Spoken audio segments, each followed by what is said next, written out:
Djarama. Assalamu Alaikum. My name is Hajja. My name is Salmana. And this is the Fula Love Podcast. I don't know if y'all know this, but we in a new setting. Mm-hmm. Where are we? Where are we? We're somewhere very chic, very cute, very calm. North Carolina. North Carolina.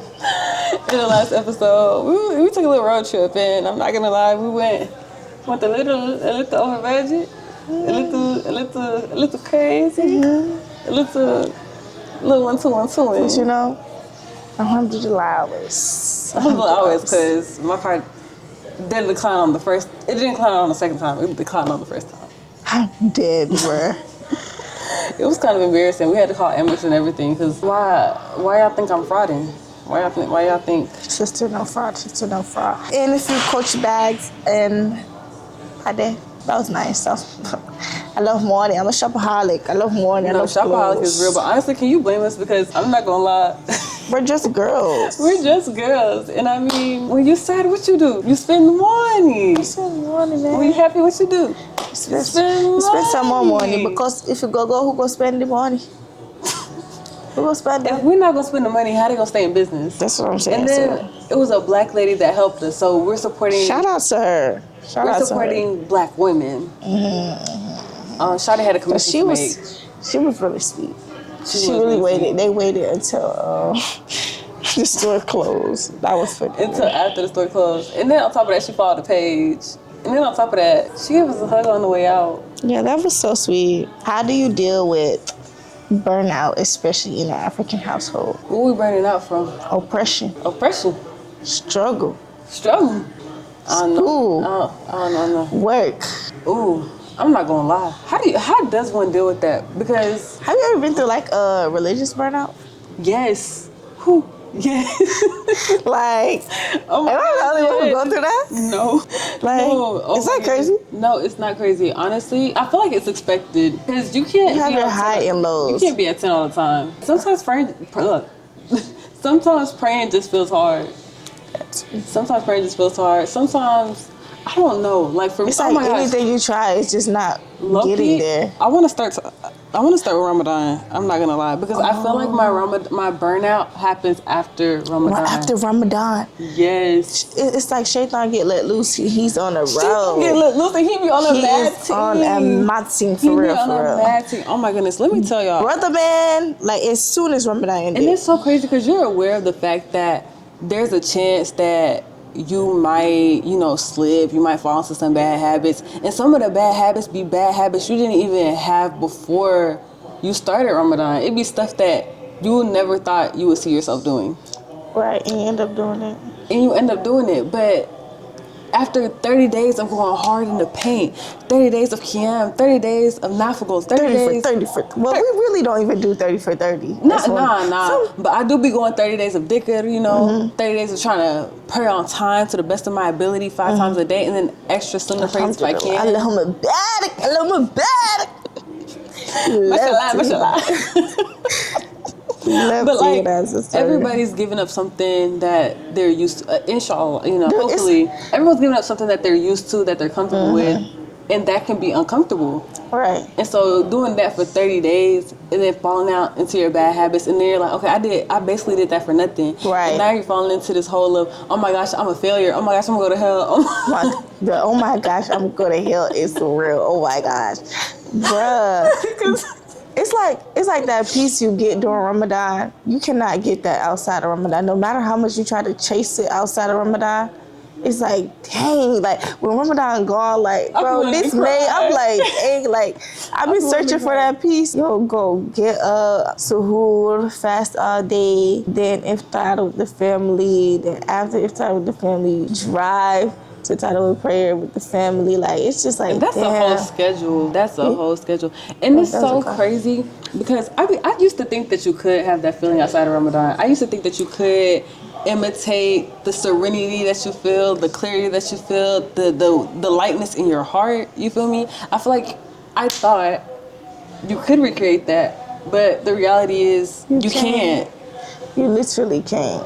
You can't. Why do you think that? I don't know, but like that type of peace is like it's like your heart, your mind, your body, and soul is just at peace. And it's just like no matter if you was the worst Muslim or you was the greatest Muslim or you was the perfect Muslim, like you thought you would never find your way back. On God, everybody like it's just at peace, and it's just like wow. And I'm not gonna lie, I wish I could explain the feeling to non-Muslims or to Muslims that have a hard time getting to the point where they feel it. Because sometimes I see some of our elders and they run off of, oh, this is just what we're supposed to do. They don't run off of, oh my gosh, I can't wait for Ramadan. Oh my goodness.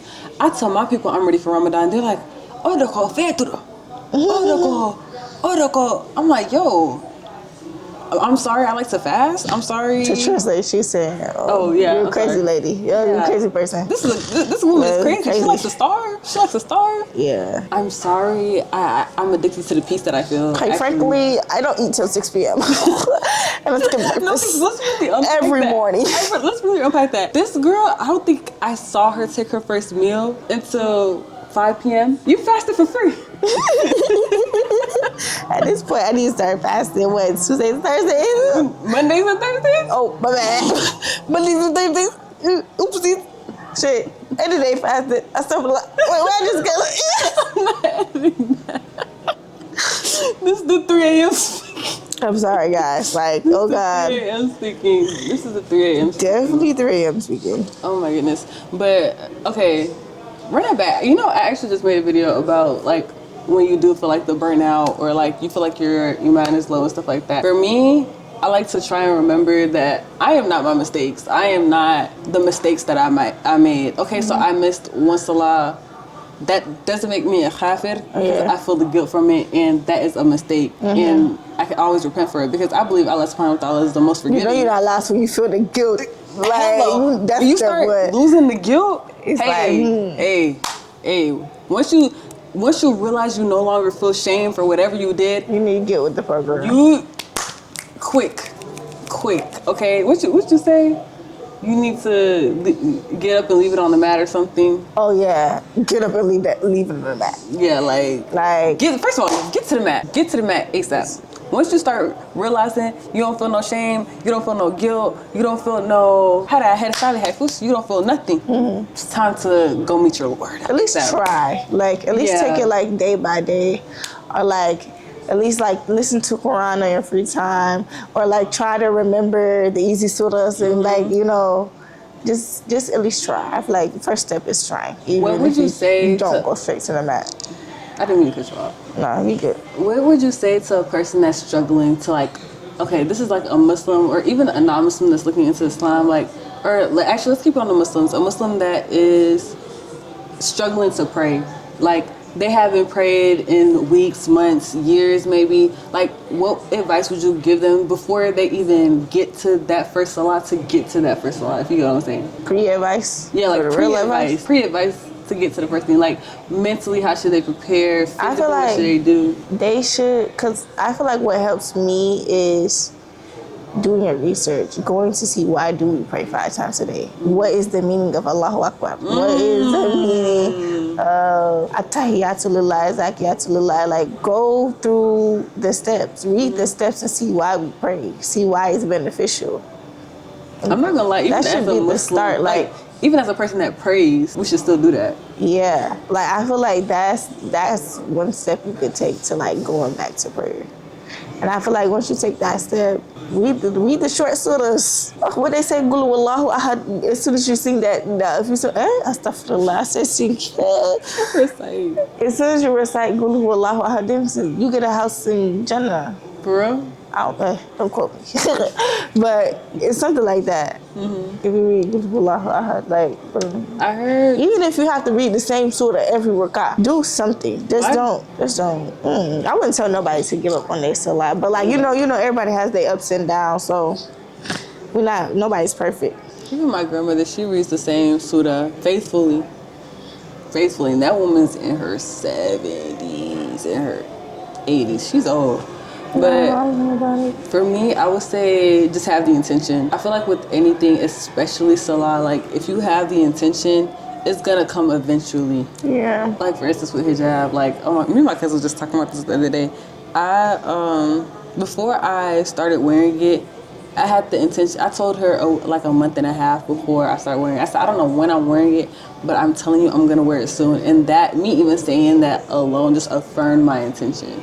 So if you're just telling yourself every day, honestly, this is with anything though. Like if we're telling ourselves every day, we're gonna get rich, we're gonna get rich, we're gonna get rich. Because your mind is gonna get used to that. Your mind is gonna continue to adapt to you being rich. It's gonna put you in a place that you've never been before. Exactly. It's gonna shape you into that rich mindset, that rich person. Exactly. Like you gotta put it in the air. I don't care if nobody say make a dua and pray this manifestation. It's literally the same. Manifestation. It's like, literally the same.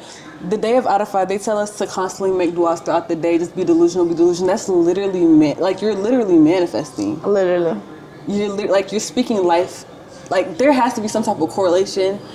Like okay, so it's like mind, body, and spirit type thing. Like you're telling yourself, Ya Allah grant me goodness, Ya Allah grant me great health. Mind, body, and spirit. Yeah, exactly what we feel during Ramadan. Literally, the mind part is like mentally training yourself. I would say mentally training yourself from like staying away from the things that you're comfortable with. So like mentally challenging yourself to stay away from drinking, smoking, staying away from hanging around the opposite gender, staying away from cursing, staying away from scrolling through TikTok, whatever. The body would be fasting.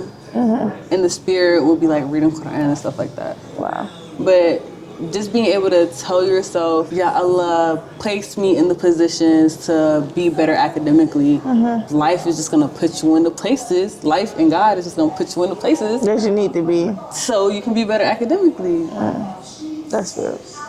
That's really what it is. Honestly, sometimes going through burnout and struggling with something. It's part of the journey. It's part of the journey, and it's so necessary. Because think about it, if we didn't struggle with some of the things that we struggle with, how would we ever grow? I feel like the trials and tribulations is what make you come back stronger and better. Yes. Oh my goodness. One of my favorite sheikhs, Sheikh Mikael Smith, he was saying if he never struggled with anxiety, how could he be a good therapist to help those who are struggling with anxiety? Like how would he be able to empathize with them? That's real. I really feel like some things you really can't relate to, and you really can't until you go through it. Like you literally have to go through it to like come back from it. And the fact that you get rewarded for everything that you struggle with. Bro, you being sick, you getting rewarded. Like just getting the sick. Exactly, you getting rewarded. Every step you make to Juma, you getting rewarded. You taking tiny baby steps. Taking tiny baby steps. It's such a blessing. Islam is so beautiful, bro. Islam really is a blessing to the world. Can't say that too loud though. Yeah. Actually, bump it. Screw it on my chest. Hello. Sin on that. Both feet, 10 toes. Period. But what about African household burnout? Because that was the original question. Like, you got into it with your parents, with your siblings. No, I didn't read the question. No. Like, that's what I'm assuming. Oh, yeah.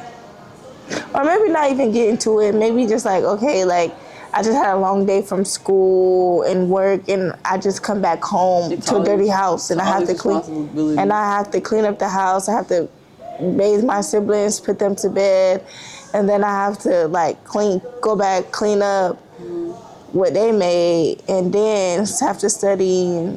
Maybe that type of burnout, maybe not. Or like the responsibilities of just being in an African household. Yeah, and then having your parents on top of that saying like, you're not doing enough. Oh my God. Like, it's like, what? You just gave me PTSD, bro. Oh my goodness. It's crazy. One thing I hear a lot from people, like a relatable feeling, is their accomplishments not being recognized. Like, oh, you're supposed to do that.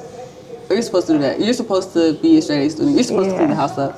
For me, like everybody is just a straight A student. Like what? Like we're just perfectionists. Literally. For me, I'm trying to think back more so when I was in high school. Because when I was in high school, I was real like high school, middle school. I was really at home a lot. And I'm not gonna lie, when I got to college, Bruh, COVID time when I was Oh my God. yes, a lot. Oh my goodness, life was heavy then, bro. Bro, what? Man, oh my! I remember I was journaling. I said I can't. You journal, bro. I tried every hairstyle in the book during COVID, bro. I was just playing it. I was just playing it by ear. I was watching every Netflix show. Money Heist, bro. I was on there like, bro. Oh wait, I did watch Money Heist. Bro, I even got in trouble for cleaning up the whole house and staying in my room. That's crazy. Like, I didn't really get in trouble. This is like, why you stay down? It's like, why you in the room? Come downstairs. Like, what? Be with the family. Literally. Be with the family. Forse, But when I journaled a lot. I'm not gonna lie. Writing it, if I don't write things down, that is, I'm not gonna lie, that is true though. Like, I write about it's everything. a passion, so I wouldn't be surprised. So it started like in COVID? No, I started. What happened was one of my mom's friends gifted me a journal, and I don't think she was thinking about what she was doing, because that literally changed the trajectory of my life. That was in 8th grade. It was towards like spring of 8th grade. And when she gave me that, I just started writing one day. I said, you know what, I'm just write the next day. And I ended up writing for like 4 years straight. Wow, I love that. So I wrote all the way up into high school, and I want to say starting freshman year of college, that's when I like slipped off. And that's when I noticed like mentally I just was not there. So you feel like journaling was like a form of therapy for you? Yes. And I'm so happy it was, because I can see the growth of how I dealt with things. Because even the way I journal changed, because I used to just write what happened. Like, for instance, if I journal about today, when I first got a journal, I would have said, oh, okay, I woke up at 7 a.m., I got ready, I went to go see Salmana, this happened with my car. Wow, your kids can go back and look at this and be like, wow. Some things I don't want them to see. Never mind. Some things they don't need to see, bro. Do you plan on like keeping the journal? Oh, yes. Oh, actually. One day they'll find it. Like, eh? Listen, I had 2 people in my life. I told them, I let them do something happens to me before I can do something with my journals. I need y'all to find my journals and burn them. Burn them? Burn them. Oh, you want them to burn them? Like, certain things. If my kids ask to see it, or if they ask to see it, we're gonna have to look at it together. Dang, so like even if the kids want to see it, they have to go? Certain things, it's like I'm a blank. Like, it's everything on there. Wow. Like I don't hold back, because you put it in the journal. You don't put it on the floor. You put it on the journal. Yeah, because I have to see things. You have to write it out. You're a visual. Yes, I have to write it out to see it, because I can't deal with things inside of myself. It's like I have to. It's too much. Like, yeah. And then I start getting overwhelmed. So, that's when you get burnt out. Yeah. No, I get burnt out before, and then I resort to journaling. But if I don't. Okay, so that's how you deal with it. Yeah. So basically, yeah, if I don't write it out, or if I don't see it, or I can't like talk about it, I journal. But also, too, you got to think about it. When I started journaling, I didn't have nobody to talk to. Right. And I feel like that's the same issue with a lot of people in our generation. Like young kids in our generation, and it's like they don't have anybody to talk to. They don't have anybody that could relate to them. And that sucks. Because it's like our parents put on this huge responsibility on us. They don't even know. I don't think they realize it though. How huge it is. Like, I just think they just think we robots sometimes, but at the same time, it's like I don't think they think that we're robots necessarily, but like they just want what's best for us. But at the same time, it's like it's a lot. Yeah. But I don't think. Part of me wonders if they don't think it's a lot, because in their heads, what they went through was so much more. Literally, was 10 times worse. It's like you don't have to worry about food on the table. You don't have to worry about a roof over your head. You don't have to worry about any of this. So why are you telling me you can't get straight A's? You can't go to school. Exactly. Or like, let's say you are on paper the perfect kid, right? You're in X sports, you have straight A's, but mentally you're just not okay. They're like, okay, but you have all this and you're a straight A student. What's wrong? They don't. I don't think they're gonna realize the mentally. Like, no, I don't. I feel like anything to do with like mentally or emotionally, they think that is fake. Literally. Oh my goodness, you ever brought up... this is not funny. You ever brought up like a mental condition to your parents? A mental condition? Like, I told my mom...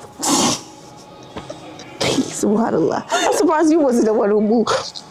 I'm not scared of bugs like that. Scaredy cat? Hell yeah. But I told my mom, I said, Mommy, I think I have ADHD. She said ADHD is fake. I'm dead. Okay, maybe I am scared of bugs. Because why is flying in my face? Oh, God. I think it's the light. That's why I see it. That's what I was assuming, too. Yeah, we got lights. We got a camera. Alhamdulillah. Oh, did you hear it? We got mics.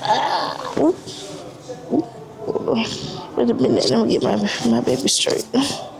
Get it right. Yeah. ADHD? Get back to the story. Oh, yeah. She said it's not real? She said it's not real. She said it's fake.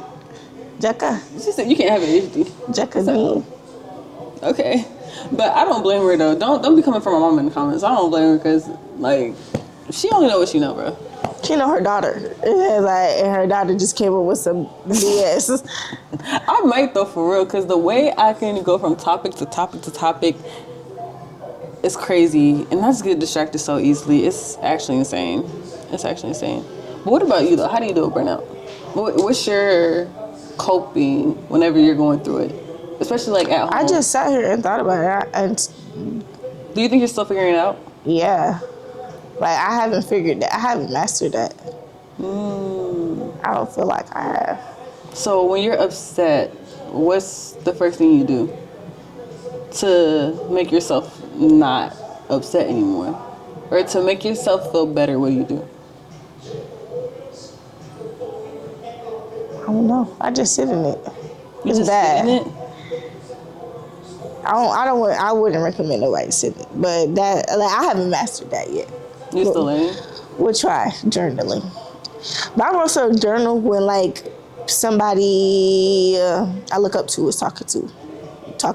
Like, if I'm sitting in, like, a conference. Kind of like write it down. And like, yeah. But, like, I don't really journal my life. Like, that's valid, though. Because that's not for everybody. Yeah. Because that means to journal, you have to find the words. And finding the words can be hard for something that you can't see. No, I don't think it's hard about, like, finding the words or anything. I just... If you want to find out something about me, bro, you're going to have to come through me first. That's so you. Like, that's so you're not putting it. I don't know. Journaling seems cool, though. Because I like writing argumentative essays. Oh, those used to be my... Oh, my God. Those, every milestone. I used to eat those. What's your state test? Oh, girl, don't ask me about that. CRCT? Don't ask me about nothing. Don't ask me nothing. I know we had... Don't ask me nothing about no testing, no high school, no middle school. I don't know nothing about nothing. About nothing. The last big test I took was the ACT, and I want to keep it at that. ACT? Yeah, y'all have the SAT? I don't have to take none of that, but I did take the SAT and ACT. I didn't take the SAT. Cause we was after COVID. Oh yeah, I still turn mine in. I shouldn't have turned mine in. Why your Nana Njara? Do your mom be saying that? Who's Nana Njara? Nana Njara biro ya tusana jala. Kanyi mading adi. Modi mading adi. Something like that. Mordima, pietama. You hear that? You're Morty. He won't beat you. Cause I just here. Salman is here. And we beat up men. Oh, me I don't touch nobody. Me I don't beat nobody else. Me I don't want to go to jail. I've seen it with my own eyes. I keep my hands to myself. I'm not gonna lie, me too though. I'm not gonna lie. My biggest fear is me play fight. This isn't my biggest fear, but I just be thinking, what if you play fighting with a guy, he forget that you a girl, and he just like backhand you? You gonna learn to never put your hands on nobody ever again. I bet you won't. I promise you. You wouldn't play fight with a bear, would you? Nah. Keep your hands to yourself. Keep your hands to yourself. Y'all know Fula Advice? I don't know. Okay, Fula Advice. Fula Advice is basically giving you guys a platform to come ask us, your big sisters or your little sisters, for advice. So be sure to DM us on Instagram, TikTok, or email us if you have like a long scenario and it's not enough space to type it on Instagram or TikTok. You can email us in the description of our Instagram, Also, TikTok, and girl, YouTube. it don't even gotta be your own thing. If it's something that a friend came to you with, if it's something that someone in your family is going through or going, if it's someone in your family that's going through something. Oh my goodness, English, it's not my first language. Please, please. Bro, English was your first language. Why you keep saying that, bro? It wasn't. Wallahi, it wasn't. So you didn't speak English when you first? No, because my dad didn't speak.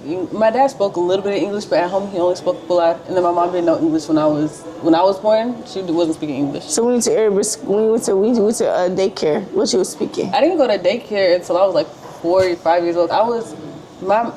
Do you know Tanti that So you telling me growing up you didn't know no English till you went to elementary school? I promise you, because even Tanti, she only spoke Fula at the house. You saw her. Jackie. She think I be capping, but whoever is going through, go ahead and send it our way, and we'll do our best to answer to the best of our ability. Definitely. Send them through. Fula Advice. Should I put myself first and get my own place, or should I stay at home and deal with the mental hardships of staying home with my parents? What would you do? Because I know you moved out. I did. You said kumbaya. I did. I'm not going to lie. That was the most peaceful time of my life in terms of having my own space. But financially, even though, alhamdulillah, I was able to pay my rent on time, okay, no late bills. Hello. Period. As a freshman in college, paying my own bills.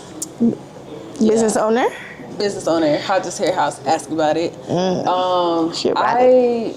I think that between the ages of 18 and like 20, 21, I think personally, even though I had the freedom and liberty to do what I want, financial hardships get really hard. And to me, I don't think I was mentally prepared for the routine of having to pay bills every month. And I think that was because I wasn't really like soft launched into paying bills. It was kind of just like I was just thrown into it. And so I don't know what's going on right here.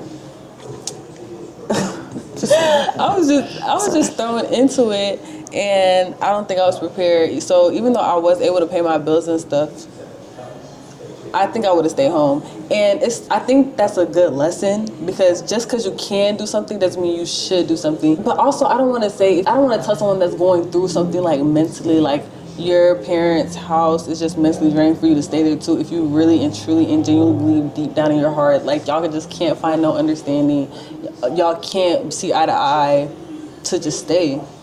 Because me and my mom, we don't see eye to eye all the time, but the older I get, the more I understand her. And as much as I appreciated that time alone, and I wouldn't take it back, I feel like that kind of helped me now to want to stay home. Yeah, be who I am at home and kind of stand up for certain boundaries. Because let's be real, your parents are not going to let you get away with stuff until you show them better than you could tell them. Yeah. You literally have to show them better than you could tell them. You have to grab your freedom by force. You have to grab them tight now. Grab them. But I'm not telling you to go like disrespect your parents or like go into their household and do other stuff. It's definitely a way. It's definitely a way. I promise you. But you cannot just like, I feel like you have to let them know at a certain age, like, okay, mommy, I'm not a baby no more. Exactly. But it's little by little by little. Like, cause like the same people, us, we go right. You have something in your eye. Okay. We go do emails, send emails for them, pay the taxes, watch their kids. Exactly. So you feed their kids, clean their house. We get sense now. Yeah, you gotta soft launch your freedom. And honestly, the younger you do it, the better. Okay? But what if like they're just like, it's not even about the freedom, it's just like, this mentally isn't good for me. Like if it's that case, I say do what's best for you. You know deep down in your heart what is best for you. Exactly. Like what you can deal with and what you can't deal with. Because I didn't. I didn't stay talk on about your campus. experience staying at home. But I feel like me not staying on campus, I never got to experience living on my own. So I feel like, inshallah, the plan is to do that first before let's move in together. Move in together? Yeah. You gonna pay my bills? We can like split the bills. Oh, I don't do 50-50. I don't do 50-50. You 100. Yeah, astaghfirullah. Unless I'm the 0 and you're the 100. Ooh. Why don't we just do 100? You don't do that either? You're right. Let's wait for her husband. He can handle her bills, because subhanAllah, this girl's expensive. Me personally, like, I stayed home, and I could say it's a good thing and it's a bad thing, because I've missed. Yeah, it's definitely pros and cons into it, because I missed out, but at the same time, I don't feel like I missed out because I travel. Like the money that people are using to like pay for dorms or pay for housing and stuff, like I use that to travel. Like I use that to travel and like do other things and branch out and do other things. And sometimes, yes, I do miss out on campus events, and you kind of do lose that like college experience. But it's like, what experience am I like missing if that's really not for me? You know what I'm saying? Like, so it's just like, I don't mind going to school and then coming back home. That's literally how I lived my life from 5 all the way to 12th grade. Like, and I'm not gonna lie, but I do feel like I missed out though. Like I do feel like I missed out on the part of like living on my own, just getting to know yourself in that way. Yeah, being independent and getting to know myself in that type of way. I kind of feel like I missed out on that too. If you're sure, in my opinion, I really feel like you can, because at the end of the day, we always have a home to go back to. Like, my mom tells me that all the time, if I ever leave. But some people don't, though. Oh, that's true. That's true. That was really insensitive of me to say. No, it's not insensitive, because you were just saying your experience, but like, some people don't. Some parents are like, if you leave this house, just make sure you're situated. But like, I will say, if you know deep down in your heart you're planning on moving out, take as much time as you can to prepare financially, because the last thing you want I'm not gonna pay you no mind. The last thing you want is, I'm not laughing at nobody's scenario. I'm just laughing at this scenario. Oh, is that another one that we're gonna do, or we're gonna save it? What? That.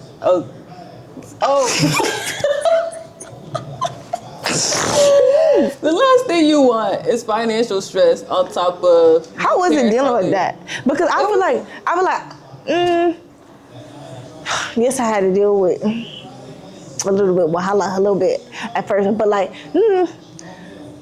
I'd rather deal with that than financial stress. Like, that's really scary to me. Like, the financial stress. But since I feel like you gotta go through that. The financial stress for me wasn't, I don't have enough money coming in each month. No, it was like, okay, I can't touch this money because it's for rent and I need it, but I really want to spend it. So it was the balance, the discipline, the balance. Yes, I would say my financial stress wasn't, alhamdulillah, it wasn't, oh, I don't have enough money coming in every month, I need to work extra hours. It was having the control to the self-control to not take the money that I need to live. Right. And then also, alhamdulillah for that though, because people have to live. Like, some people would work 3, 4, 5 jobs, 6 jobs to keep their rent together. Like, exactly. And how did you manage that? How did you manage like paying for rent and then school on top of that, and then grading and having a business? Like, I'm not gonna lie, I got a little money hungry towards the end. And I stopped caring about school. Pause. I stopped caring about school. You lost the plot?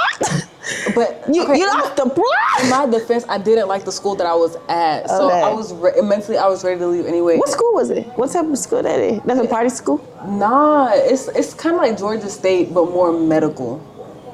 And more secluded. I feel like it's more secluded than Georgia State, in my opinion. Oh, so you wanted to I needed Bama State. Yes. You needed the network. You needed the connection. I needed the family environment. And also my high school was like that, so that's already what I was used to. Everybody knowing everybody like hanging out with each other. That's what I was used to. So when I got there, and I'm in a big city, mind you. I'm in a metropolitan area. Yeah, I'm alone every weekend. I'm going home. You was alone? You don't feel like you had friends or anything? I had people that I hung out with, but I attached myself to them. I was never... Because I feel like I didn't start meeting... Like, that's another thing about me with staying off campus, I didn't start meeting my friends. Like I started meeting people a little bit in class, but that would be like maybe 1 or 2 people, and you know, after we had that one class, it's like it's right. You're not even friends for real.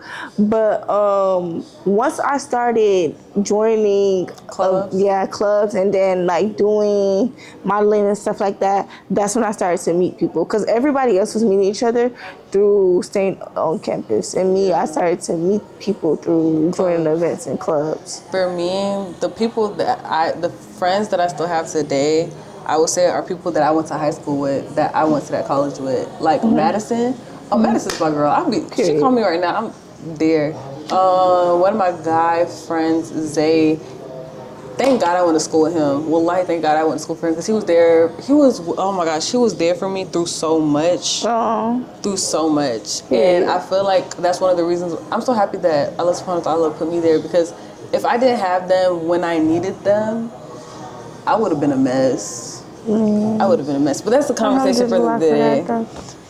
Alhamdulillah for them. Alhamdulillah for everything. At the end of the day, alhamdulillah. Literally. Dang, I love that for you. But I mean, at least like staying off campus, it brought you closer to them, you know? Because I feel like